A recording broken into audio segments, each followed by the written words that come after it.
Peggy 18.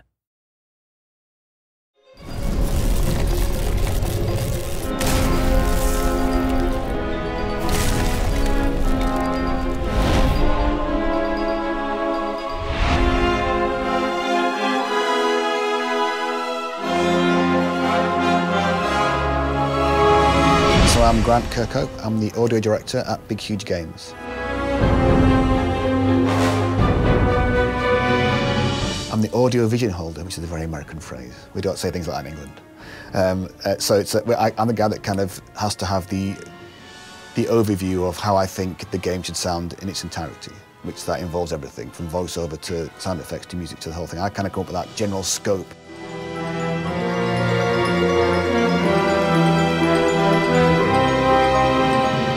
I applied to BXG because I wasn't really bothered about if it was a big company or a huge successful company or a big name. I wanted to feel that it was a place I could go that felt vibey about what they were doing and it's kind of angst, and a place where I thought I could make a difference or make a contribution.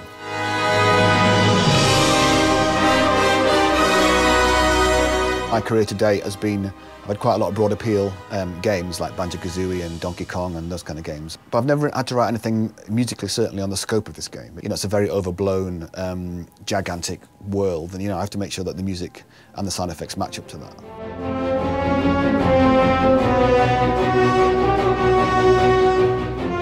Sound effect-wise, we've tried to go for that similar overblown feel. This game's, you've got a lot of combat in it, Getting that balance right is difficult, to make sure that all the spells and all the hits and all the stuff sound appropriate to the level of intensity you put into the sword swipe or the big spell that you cast and stuff like that, So it's very easy to get lost in it and to try and just make it one step louder, and then if it just blows up, it never works like that. A bad sound design can murder a game, absolutely kill it. If you've got a repetitive noise, like a footstep or something like that is absolutely awful, it will drive people mad, and they won't want to play it for that reason. It's a really kind of juggling act to try and get a sound that is obtrusive enough that it's all right, but not too obtrusive that gets on your nerves, all that kind of stuff, that kind of mixing of it all and playing with it and turning it up and down, and it's all about attention to detail and taking little small increments and little steps to build up this kind of big soundscape that works.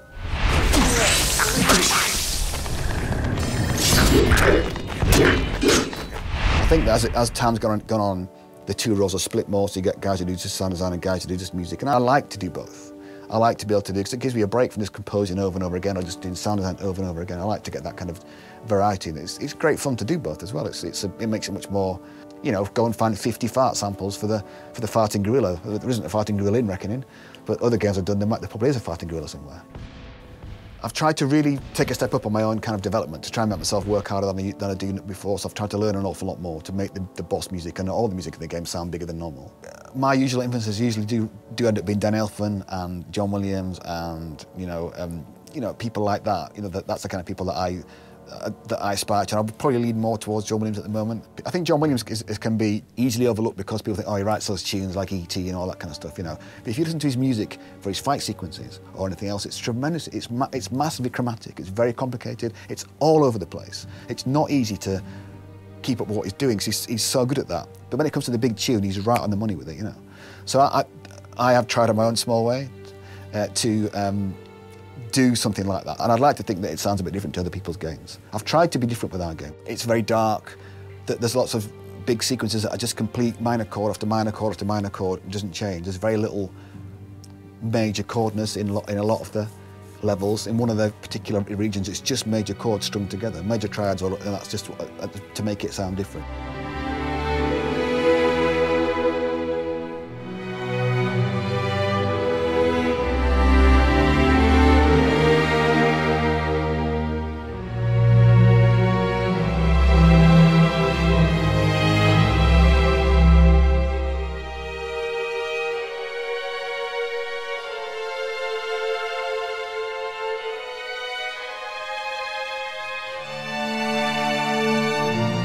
I write music very sort of like that, and then like that. I don't go along and sketch it out and then fill it in. I'm kind of very this is 4 bars, and then complete that 4 bars, and the next 4 bars. I don't know if that's the right way I want to do it.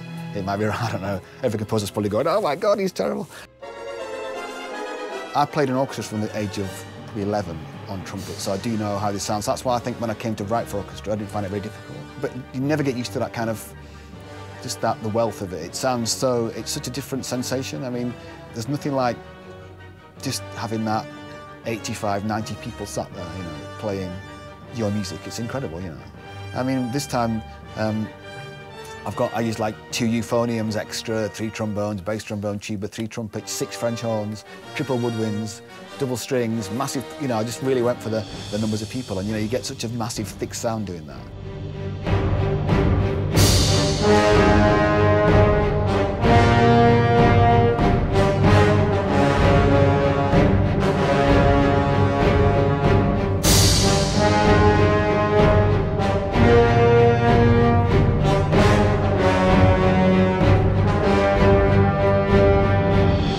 We really believe in it a lot. There's a lot of love for the game. Everybody here is all, you know, dedicated to try and make it as best as possibly can. There's no shortcuts. We're trying to just do it all, you know. And we're gonna live and die by it, and that's the way it should be. You know, there's no hedging your bets here. It's absolutely, it's all or nothing. We're trying to marry it all together in this big, fantastic package, and I really think we've done it, you know.